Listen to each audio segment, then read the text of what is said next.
I'm going to have to apologize in advance to some of my viewers. I understand a lot of you have very nostalgic feelings for 2010's WWE. Might have been the time y'all started watching wrestling, and so you're attached to it, and I get that. But I have to warn you, I do not share your sentiment in this.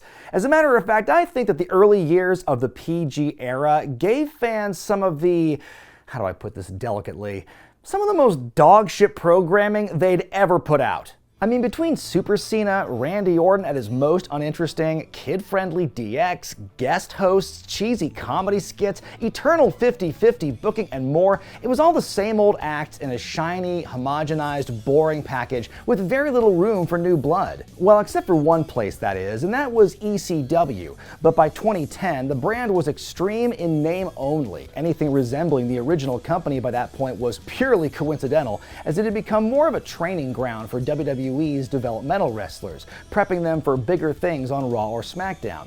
Then on the February 2nd episode, everything changed. I would like to proudly announce that in 3 weeks' time, ECW will be going off the air. Vince McMahon himself arrived on the show to announce that the brand was being retired, and in its place, a new innovative program. And while he kept the details vague at the time, we would soon learn that it would better embrace ECW's D-League nature. This will be the next evolution of the WWE. This will be the next evolution of television history. Well, those are definitely some words. It's time to look back at the inaugural season of NXT. But first, be sure to give the video a thumbs up and subscribe to Wrestling with Regret to get more stuff like this.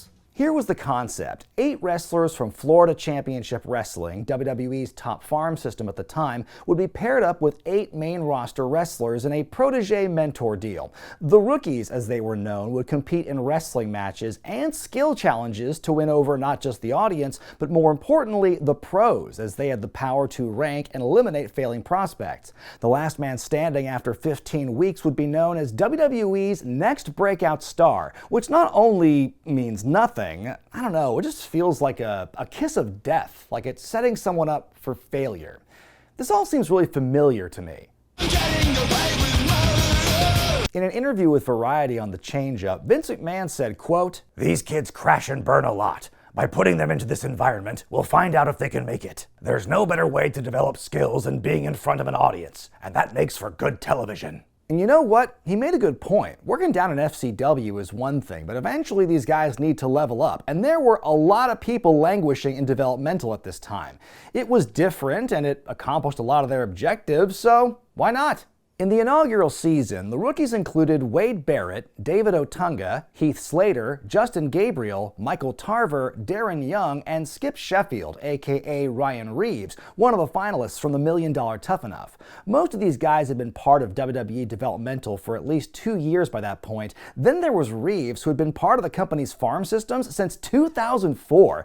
Well, I guess he was a late bloomer. Then there was a fella named Bryan Danielson, a former student of Shawn Michaels and later mentored by William Regal. By 2010, Bryan had already wrestled all over the globe, was a former Ring of Honor world champion, and oh yeah, was widely considered one of the best in his field. Long gone were the days when Danielson wrestled a thugonomical John Cena on Velocity back in '03. But with all his credentials, he stuck out like a sore thumb amidst all the other NXT guys. And to top it all off, he chose a new name for himself, Daniel Bryan. Sounds weird the first time you say it. Daniel Bryan. Ugh, that's gonna take some getting used to. Airing live on ECW's old time slot of Tuesday nights before they would tape SmackDown, every episode had the opening credits showing off the rookies and their pros to the tune of Wild and Young by American Bang. Sure hope you like it, because you're going to hear that song approximately 48 times a show.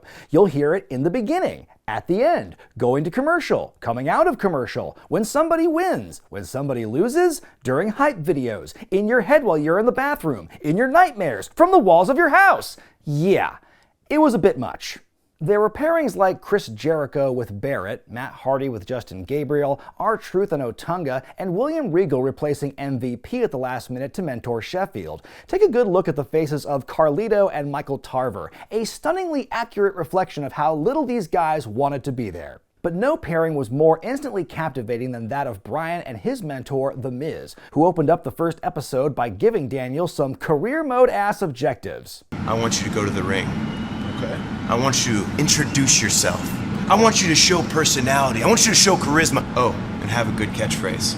Week after week, the abuse and arguments between the two continued. Miz would berate Bryan for lacking a personality, while Daniel would insist that his wrestling ability would be what counted most. It was actually a brilliant pairing since the two seemed so antithetical to each other, and The Miz and Danielson understood this as they spent a lot of time working on their rapport, finding all the different ways they could contrast each other. Bryan even admitted in his autobiography that he intentionally made himself look as bland as possible, with the idea that he would eventually evolve over the course of the show, which did not happen. Either way, the Miz-Bryan dynamic was the glue that held the whole season together. It was the only pairing that could generate an instant reaction. It played on the real emotions of the audience. No other pairing that season came close to it in terms of intrigue. As someone who watched the series as it happened, I really couldn't have cared less about the other rookies compared to what Daniel Bryan was going through at the time, which is probably the opposite of what WWE had hoped for. That's not to say the other pairings didn't have redeeming qualities. Jericho and Barrett worked well together. It made sense to have the high flyer in Gabriel paired with Matt Hardy, and in another way, it also made sense to pair the corn-fed meathead Sheffield with the pompous Englishman William Regal. I don't mean to interrupt you. You just interrupted me again. I'm trying to help you here, and all you do is keep talking. I just want to go out there and make you happy and do what it's going to take, to win this thing. The chemistry between Darren Young and his coach in CM Punk grew on me as well. Punk was in the midst of his straight-edge society cult leader phase, so it was hard to tell if his lack of interest in everything on the show was a work or genuine. At one point, Punk tried to convert Young into the society, which meant that his trademark ridiculous hair was in jeopardy. I found it funny they emphasized so much on his hair and not the other, more obvious, yet awkward physical trait about him. The duos of Slater and Christian, along with Otunga and R-Truth, were middle of the road for me, and here again are Carlito and Michael Tarver. Just happy to be there. Michael Cole and Josh Matthews, another guy who got his first big break through Tough Enough, were on commentary for this show, while Matt Stryker, everyone's favorite teacher since Dean Douglas, was the host and backstage interviewer. The first couple episodes were chock full of hype videos where you learned more about the rookies. Remember when these looks were unironically considered the height of male fashion? Because the show was only an hour long with commercial breaks, and because it was so dependent on hype videos to provide context, that means they had to cut something in order to fit everything. It might as well be the wrestling. The matches were painfully short and often pretty generic. I think being able to work a 2-minute match is a great skill to have, but unless you're amazing at it, it's not a lot of time to get a character over. At least Gabriel had the 450 splash to keep everyone interested. And for matches that were so short, you would think the referees would be able to keep their focus. CM Punk, referee's view is obstructed. Referee's vision obstructed. Referee's vision obstructed. Referee's vision's obstructed. Even with the lightning quick matches, it was hard for every wrestler to get equal time. Skip Sheffield didn't have a one-on-one match until week 4, and since they still had Raws and SmackDowns to recap and pay-per-views to build up, that meant huge swaths of time wouldn't even focus on the rookies at all. On the episode before WrestleMania 26, for instance, all the hype videos for that show took up more than a third of the episode. For the first several weeks, it was all matches and recap videos, but by week 6, it was time for the first ever pros poll. In what was allegedly a legitimate poll between the mentors, they were asked to rank the 8 prospects based on win-loss record, strength of opponents, work ethic, and the elusive it factor. And after those first 5 weeks, despite an impressive 0-5 record, it was Daniel Bryan who ranked number 1. Hey, real recognize real. The only problem is, real wasn't jiving with the booking. More than anything on the show, perhaps the least sensical of all was D-Bry's losing streak. They really wanted to let you know that this so-called internet darling couldn't hang with anyone in the big leagues, and that any and all prior accomplishments to being in WWE were worthless. Anytime the guy was on the screen, Michael Cole would be inhabited by the spirit of Vince McMahon through the headsets. I never heard of him until he showed up on NXT. Daniel Bryan still has to learn to perform on this level, the WWE level. Daniel Bryan goes to bed at 8 p.m. World renowned? What are you talking about? What world are you talking about? So because he's wrestling in a he's wrestling in a high school gym in front of 50 people. Look at that! Daniel Bryan in the ring now, red trunks, doesn't have much charisma at all, and then you got the A-lister, David Otunga. I think he said he doesn't like soda. He's a weirdo. You know he has 11,000 followers on Twitter? 11,000. Yeah. Wow. That's more than any other NXT rookie. Yeah, 10 million By viewers watch double. Monday Night Raw every By Monday night. double. There you go. A big part of WWE's false sense of exceptionalism comes from them taking a dump on anything that isn't them. And Bryan Danielson embodied all of that. Bryan has often said that guys like CM Punk made it possible for him to even get a chance in the company, but I'd argue that Punk was a bigger internet darling than Bryan was at the time, and I don't remember him being buried on commentary for it. On top of that, it seemed weird that only The Miz had the power to keep setting his rookie up to fail. Felt a bit counterintuitive, but the pros looked past the shoddy booking and seemed to base their votes on shoot reputation alone, hence the #1 ranking. It would be another 6 weeks before eliminations began, so now was the time for the rookies to get serious. The main event on that night's episode was a battle royal with huge implications. For many of these rookies in this battle royal, this is almost like WrestleMania here tonight because the winner has the opportunity, ladies and gentlemen, to host Monday Night Raw. Wow, such aspiration!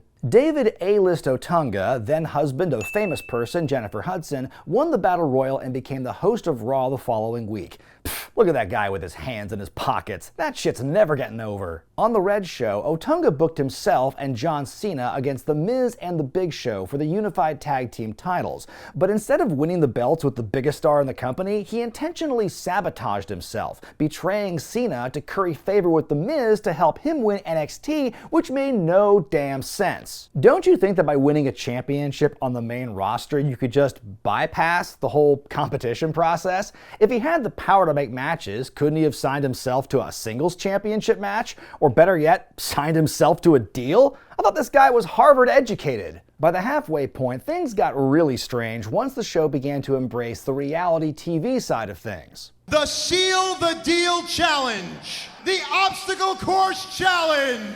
Rock'em Sock'em Rookies. Along with the matches, NXT began incorporating challenges into the show because obviously people came to a WWE event to watch 8 different guys do an obstacle course, or to carry a keg, or to have them struggle to drink a soda after having just done a whole bunch of cardio. One week, the lads were made to sell as many programs to the audience as they could in 60 seconds. Not entirely sure how making change for a bunch of kids shoving money in your face helps create a breakout star, but what do I know? Another week held a jousting challenge, and holy hell, guys, they made tournament brackets. Skip Sheffield won the whole thing, earning himself a feature on the website, which the following week led to one of the strangest sentences ever uttered on WWE programming. Over 10 million people witnessed photos of Skip Sheffield.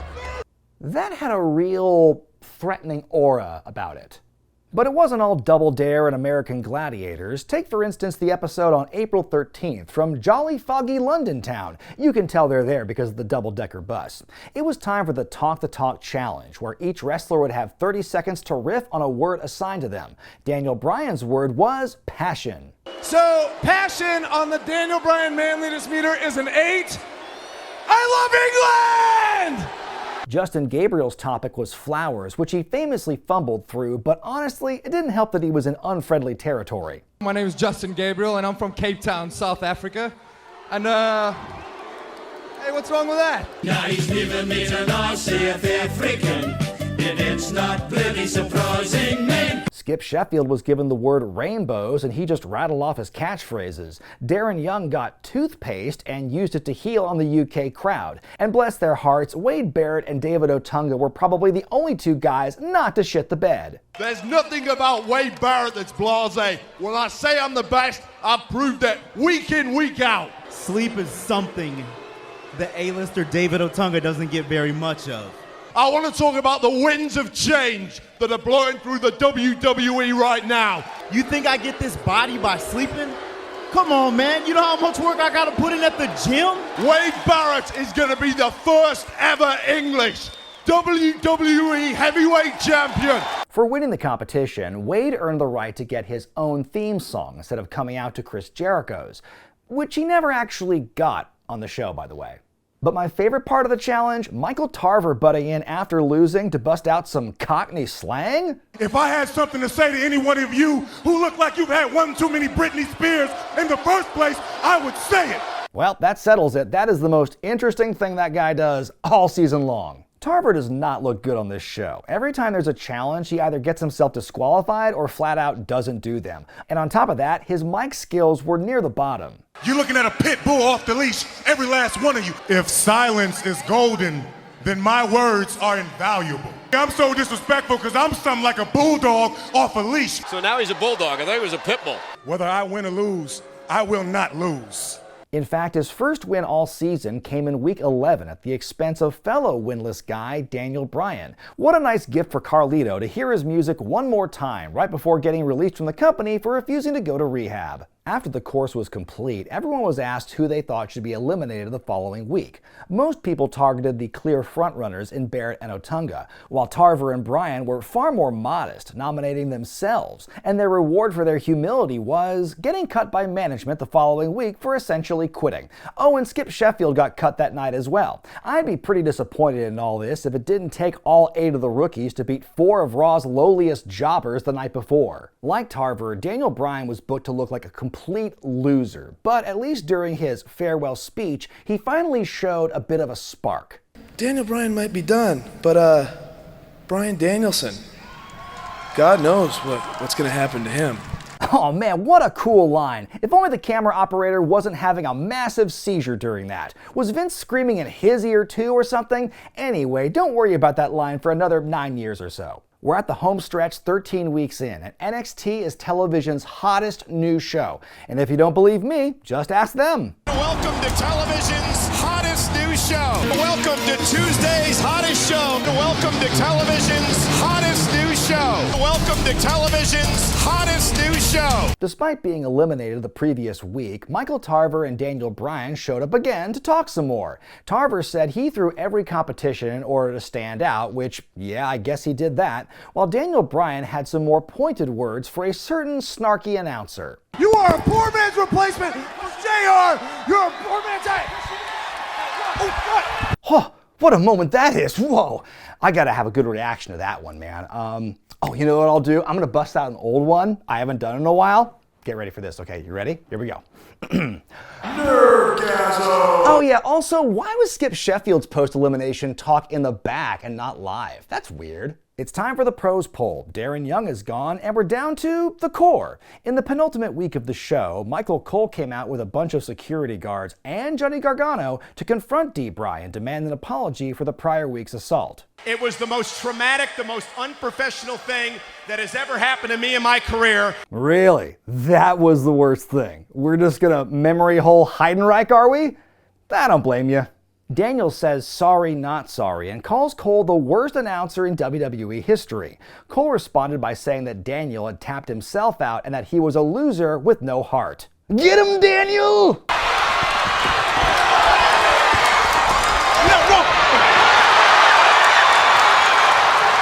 After the latest pros poll, Heath Slater is out of the running. I felt really bad for him in his closing remarks and how he says to Chris Jericho, "You beat Stone Cold and The Rock in the same night," which gets a big pop from the crowd. And then he says, "And I beat you," which got nothing. And I beat you. After 15 weeks, we've made it to the finals. Barrett beat Otunga and Gabriel in a 3-way elimination match. And considering how he's been ranked a steady #1 for the last 4 weeks, gosh, I wonder who's winning this thing. But we have a lot of time to kill before the final name is announced. So first, let's hear again from the cut wrestlers. Since Bryan's been beating up Michael Cole for the last 2 weeks, I'm surprised they didn't have him tied up like Hannibal Lecter. Michael Tarver, care to be weird on the mic again? Who do you think should be eliminated and why? But if I had to choose anybody, I would choose me. You're not in the competition anymore! This was also where we got to meet the rookies of Season 2, which began the following week. We saw the future Bray Wyatt and Curtis Axel, Alex Riley, Titus O'Neil, Percy Watson, Eli Cottonwood, Lucky Cannon, and according to Laycool, their teeny tiny rookie, Kaval. Whoo boy, that'll make for a fun video one day. Justin is voted off the island, so it's down to David and Wade, and we have ourselves a promo battle. Otunga's biggest diss was putting down Barrett's nose and his teeth before reminding everyone that he had the it factor. Wade responded by saying David didn't know how to use his body and that he was shit. And you want to talk about the it factor, Otunga? I think we need to add 2 more letters in front of that and you'll get a very good idea of what I think of you. Nice. Before the winner can finally, mercifully be announced, it's time for the coaches to stall by taking shots at each other. But honestly, this is Willie Reeg's time to shine. Please, make my day. I've had 15 weeks of being stuck on this show with not having a live microphone. Please, one of you do something to me. Kermit, you know. Eugene, you know better as well. Exactly where he Chris, is, which is on top. I've always liked your two moves. Don't touch me. Anyway, Wade Barrett is your winner, which after Daniel Bryan's elimination was never really in doubt. Then 1 week later on that fateful episode of Raw, Wade showed up along with everyone else who'd been part of the competition and pulled off something truly shocking.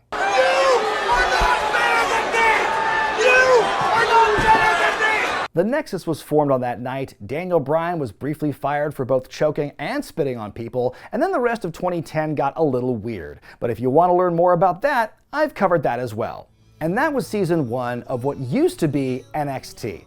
And you know what? It was unique. It was different. It wasn't always good, but apparently good enough for it to last in this format for 4 more seasons across the next 2 years before NXT moved to Full Sail University and the rest was history. First of all, I don't think dumping a bunch of newbies onto a show all at once is a great way to introduce them to a larger audience. Look at what that did for the Spirit Squad, for example.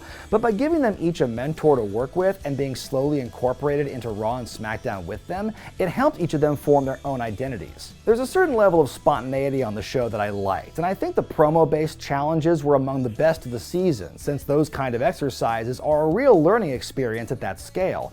Binging through this season again actually makes me curious to go through the rest of the series to see what works and what doesn't, and just how the hell things end up falling off the rails by the redemption season. The biggest problem I had with this show wasn't the short matches, or the silly physical challenges, or the inconsistent graphics, or that even on a scripted show that could hardly produce any drama with regards to the rankings, it was the commentary. Michael Cole and Josh Matthews clearly had the freedom to riff a bit more during the show, which led to funny moments. But the choice to have Cole be so snarky all the time was a huge detriment. And I don't just mean his attitude toward Daniel Bryan, I mean toward everyone. It seems that except for Barrett and Otunga, every other guy was treated as a goof, or a nerd, or a loser. If the commentary treats the wrestlers that way, how do you expect the fans watching at home to respond? No wonder the Nexus flopped.